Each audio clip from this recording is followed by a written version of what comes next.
Kia ora koutou. Welcome to Sport Waitakere Coffee Chats. We're coming to you today from the good home Lincoln Road again, and I'm having a chat with Scott MacKay, the commercial manager at Netball Waitakere.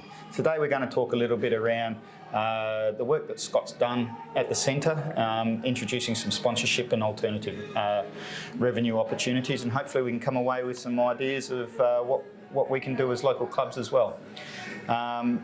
Scott, welcome. Thanks, Mick. Thanks for the opportunity. No worries. Hey, and the coffee. Yeah, you can't go wrong with coffee. Sport and coffee, what else? You know, I think Zane said it on the first one, sport and coffee, what a great mix. Cannot beat it. Hey, Scott, just want to, can you give us a bit of an overview of the last 12 months? It's been about 12 months, is that right? Yeah, it's just over 12 months now since got the opportunity to come on board, which has been great. So basically, first 3-4 months was basically looking at what we could actually do within the whole organisation. I think I mentioned it previously in the webinar.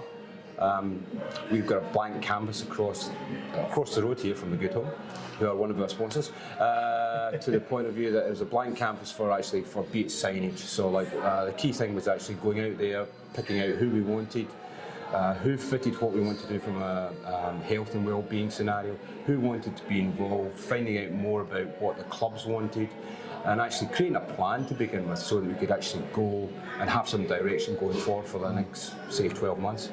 From there, we basically asked the question of local companies around the area, within West Auckland, as well as reaching out to other companies who fitted the profile that we wanted to have a partnership that was going to actually be of benefit and add value to our whole community, be it our members, be it the parents who are not members, be it schools within our area, etc. We can actually benefit, and that's probably been the key factor we've looked at. It's been a good 12 months from the point of view. It's been some hard work at times, but we've got a strong supportive board. We've got, as I said before, a great engaging membership, and also our partners have actually come to the party from the point of view of not just from a dollar value, but from what they're actually supplying, be it product-wise. I know we try and split it into two areas, one which is obviously a dollar value, and two which is, we call it giving. And that can be anything from products going to add value and how we deliver it and how we can get it back into the community, being our members, etc. So yeah, it's been working and working and working, and now we're in the stage where, obviously with COVID, it's been some ups and downs, but basically the feedback from all the people who are on board from the point of view of sponsors or product-wise has been phenomenal. So it's a continuation of actually just doing that. So to the point that in the last 4 weeks we've just put together a newsletter which we're sending out to all our sponsors, probably 45 of them, updating them, and we've just started that as a monthly thing to go on. Nice, awesome. Hey, Scott, you mentioned at the start of all of that, the first part of the process was the plan. So, how important was the plan, and what are some of the details or elements of that plan? From the point of view, to me, planning is part and parcel. The direction of wherever your board is, or what your club is, your organisation, and what they want to get out of it, be it from what you're delivering, and to use the old corporate scenario of what your KPIs are. So it's a case of working them out. Planning from the point of view of companies that you believe actually fit what you're trying to do, from the point of view of what you're trying to deliver and give to the membership and the community, and what you can give to them. I think I mentioned it, stuck record, I mentioned it previously. We go in with an attitude of, we've created a template that runs through of what we actually have available.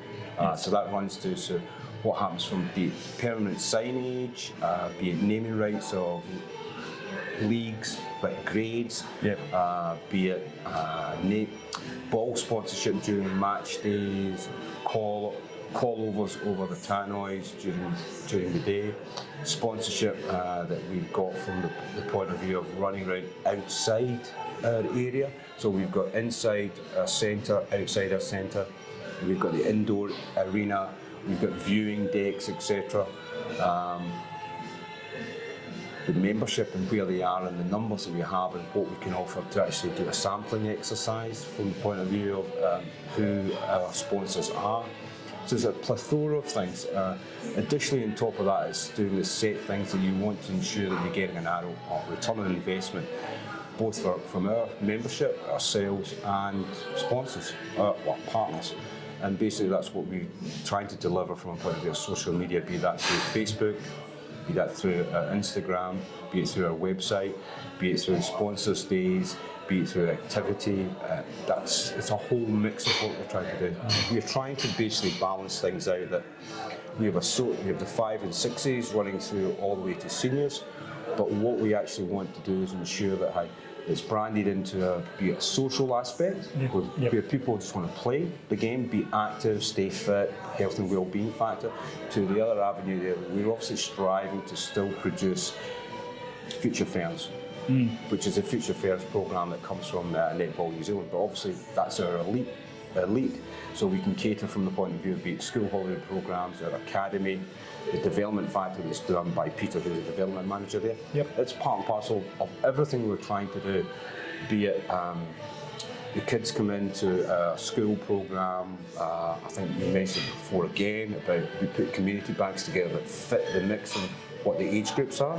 So it's not just a case of they come, they do the training and they go. What we're trying to do is here's you come, you train, enjoy it, and by the way, take this home for your family as well. So there's something there to actually give you the energy to come back the next day, be that Haraway's, breakfast cereals, be that Charlie's drink, whatever it may be. Then it's an added value factor we're trying to add into our whole organisation.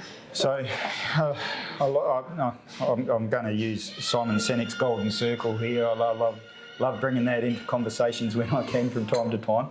A lot of what you're talking about there is you sort of edged around the why, but a lot of it was the how and the what. How much focus to get to that point has been on the why, the Netball Waitakere's why? The Netball Waitakere's why, that why goes to what our strategic plan was, and why we want to do it, why we want to do our engagement, what we're about, our fan out, what we want to do, and how we want to deliver. So there's the whys. It's quite simple from a social perspective. We see ourselves as not just a netball centre, but as a community hub. So it's not just about you come, you play, you go. It's about you come. By the way, we've got more here to deliver and give to you and give back as a whole community hub. So obviously that runs into being, we have upstairs where we have meetings, we have parties, we've got different events happening and ongoing, but the social aspect of where we are as a whole basis that makes West Auckland, not just Netball Waitakere, that makes West Auckland what it is, the ethnicity. And the different cultures here, because I think you sit here, I'm obviously an immigrant, you're obviously an immigrant, but we've got an affiliation, I've got a strong affiliation with West Auckland, and have been since I've been in Auckland, that's 29 years, and I've got a social conscience from the point of view of that you want to give something back. I think we've talked about before we started recording this, if we're in this business, it's not about money, it's about the satisfaction of what you can actually get from the people you're actually involved with and you're trying to help, and that can be a single email, a single word, someone stopping you in the street, being asked to do this, then that's a recognition of what we've done as an organisation, and that's a success factor, and really that's key to what we're trying to do overall. Just build the relationship, what you're doing with Sport Waitakere, building a relationship with us, and that's, I think it's a strong relationship now compared to what it was probably 12 months ago, and that's what it's about. It's about people, about communication, engagement, the social aspect of where we are, and I take Mark, good home here. it's trying times for different businesses over the last 6 months, but you keep in contact with people who, although they haven't said yes to you, they haven't said no to you, but it's a constant keeping in touch and seeing what's actually available, what's there. It's about those connections, Yeah, and I hate using the word networking because I hate it. Networking is not my thing, but it's actually building something that you can actually go to someone as opposed to phoning someone up or emailing them, and it's all about business. Is to phone up and go or email and say, "Oh, Mark, how'd the wedding go after it been cancelled with COVID?" And it's not just about business; it's about creating a relationship beyond that. Yeah, I was going to say that, Scott. What you're saying is potentially what creates that success in that sponsorship space is that it's not just networking. It is a connection, but within that connection, you've got to build that relationship because there needs to be that element of trust. And once there's that element of trust, then I'm not saying the purse strings are open, but there's that trust. Oh, this is why they're doing it. That's how they're going to do it. Oh, this is what they're doing. Cool. We want to jump on board. What can we do to help? And that's exactly what it is. And I say that's why we go with an open book. It's not about going with a 1 cent number or dollar value or point. That's not what it's about. It's how we can actually make it a win-win from the point of view of whoever the partner you're trying to partner with, and what we can do for them. And it's about longevity. And exactly what you say, that goes back to the trust factor of knowing the person or the decision maker, and it's actually more than just a business relationship. And especially, and you're a good example of it. It's more than just the business. It's about the social aspect of where we are and what we can actually do. And it's a feel-good factor. I'm far from being a heavy-handed salesman. I'm quite an open book. White Anglo-Saxon Protestant, brought up in honesty, trust, and hard work. That's what it's about. And as long as you, to me, that's how I live. If you've got those 3 things when you speak to someone, and you actually build it, and it's pretty simple. Nice. It's pretty simple. Scott, through COVID, there's been some discussions around. So for the winter codes especially, there's been talk about, hey, we've taken memberships and stuff like that, and then there's also this, if you can afford it, hold on to it as a donation, or we can reimburse and things like that. And so what it's brought up is this concept of what's a donation, what's sponsorship, and what's membership. So it's almost the 3 things. So how does Netball Waitakere look at those 3 sort of separate areas? It's a curly one. It's a real good curveball. At the moment, what we did was we did do reduced fees, and then what we've done with the season start again, we haven't. How we look at it is the fact is, and also we've got a tiered system from the point of view of it's the clubs who are our members, and then Netball Waitakere as a member of the Northern Region. Yes. The Northern Region is a member of NZF. So there's affiliation fees that run down there. And to be honest, we're in the process at the moment, in the negotiations with the zone and Netball New Zealand, where we're actually going to go with that going forward. And we understand the situation for our members and our clubs that are playing. And it's actually taking that and having a conversation with the powers above us to actually say, well, this is the situation. Because I think looking at different sports, talking to guys at hockey, talking to guys at rugby, talking to guys at football, everyone is in the same boat at the moment. I think football's in the process of, they've just announced that they're doing a total restructure of where they are. In the fee structure of what they're doing, they're going to go as a national base.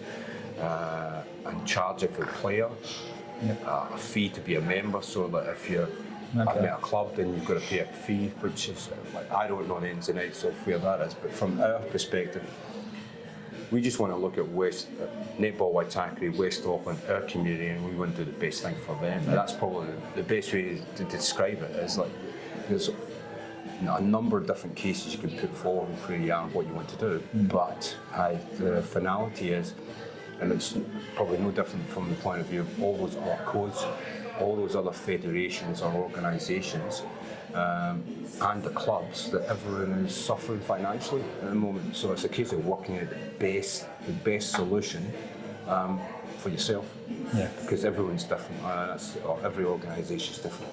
Yep. You know, so Nice. I'm not trying to evade the question, but I think that's part of it. Yeah, no, that's fine. That's a good answer, and definitely, because you know, and you know, my philosophies around this is that sport, regardless of what it is, it's about providing a connection with the community and providing quality experiences to make sure that you know, giving the members what they want. Yeah, which is in this case netball. Yeah. Well, we've been in a fortunate position in the last 3 months. Basically, we've put in a new hardwood floor, which is now meets the standards for the next level up for Mystics to come and train there. Awesome. So, and that's a $350,000 plus investment that we got off Western Districts, which we greatly appreciate. But that's added us, or taken us to a different level, but added huge value to the point of view of what we're doing. We had a porphyry, the school come in, do the opening, the blessing, and that's what it's about. It's not just about creating another avenue that, oh, by the way, that, hey, we've got a new floor, great, what can we do with it? Money. It's not about that. It's about the whole sphere of West Auckland, what we can actually do, you know, for the community. Yeah, absolutely. So, Scott, just for those out there, Netball Waitakere is a centre. Yep, and they look after West Auckland. West Auckland, a significant number of clubs. Yep. And even larger number of teams. And then you've got Netball Northern above Netball Waitakere as a governing body. So Netball Waitakere has a whole heap of traffic coming through it in terms of members and whatnot. How does the process you've gone through to get those sponsors, you know, where you've got a highly visible blank canvas to say your local club, your local tennis club, bowls club, you know, even your cricket. Well, cricket's still a big sport, but you know, there's different size clubs around West Auckland. How does it relate? Everything is relevant, and that's the way, the perspective I look at it. It doesn't matter if you've got 10,000 plus members or you've got 100 plus members. It's as valuable to you, your club, and your members, your club. So within the volume base of what you have for members and going out with you, there's still opportunity for what you want to do, and that might be, I think Chris spoke about that and the webinars and what you can actually do. Pick an area that you can actually make some money at. You know, now his area he picked was through his canteen, so he's basically tripled the value and the profitability in there from what he's done. So signage, social media, etc. They don't have the numbers to actually go and push that as hard as they can, but that is the next step you look at. So it's actually, again, it goes back to what we initially talked about, is that planning, preparation, and targeting. You know, the engagement. So you pick the area that you believe you can actually work at, and then go from there. You know. Chris and I had a discussion. I don't think I'm speaking out of turn, but like, I've got avenues there that I can help him with his product that he sells within his canteen that's actually going to increase his profitability. Because like, we look at it and say, like, what we've tried to do at the Netball Waitakere Centre is basically bring our partners together as well. Like, so we also got a curating company who's involved here at Ferns Catering. So like, Wasty Foods are one of our sponsors, Nestle are one of our sponsors, so we've put them together. So as opposed to going through a third party wholesaler, now they're going direct, so it's actually creating a more profitable environment for them, a more cost effective thing for our patrons who are buying off our caterers, or when we're doing an event. So it's not just about sponsorship money, it's about what you can actually do and put the sponsorship together. And the other thing is what you can do for your insurances, and like, I'm stealing something off football or soccer here. Is like what clubs in the North Shore have done is they've banded together for their insurances, for their clubs obviously for the insurance, be it fire, build, rebuild, etc. Their power, what they're doing, electricity, etc. They've banded together. The average drop off is about 22-23%, taking costs out of the business without actually affecting what they're actually providing. No. And that's massive. That's it, isn't it? That's massive, and so that doesn't. They're still providing a quality football experience.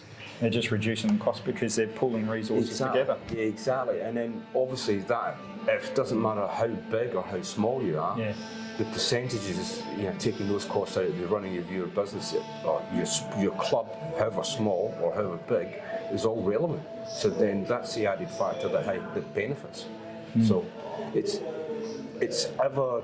an ever-changing world. I'm sure you have seen it, Mick. Like the changes are just ongoing, and that's what makes what we're doing so important. That we've got a track, but if there's a stop at a station, you can actually make the change, and then actually get back on the train and go again. And it's an analogy that my father used to use, so that's why I use that one. Nice. It changes. Scott, we could sit here and talk all day long, I know that, and I really appreciate you giving your time and thank you so much for that. But I just want to, before we wrap things up, what would be 2, 3 maybe key points for any club that are looking to generate a sustainable revenue stream? One, have a dedicated person. Don't have a person doing 2 jobs. We're fortunate from the point of the position that I'm dedicated to what I'm doing. Even from your committee, pick someone who's dedicated to actually go out, plan, prepare and go and deliver. Because there's no doubt, to me, that's the key. Sound like a stuck record, and some people might not know what a record is, but that's the 3 key things: is planning, preparation and targeting, and then never be afraid to ask the question. And it's like any salesman, any good salesman listens. Something that I was taught many years ago, and it's part and parcel. But for any club, is you get a dedicated person, make sure they've got the support to actually do it.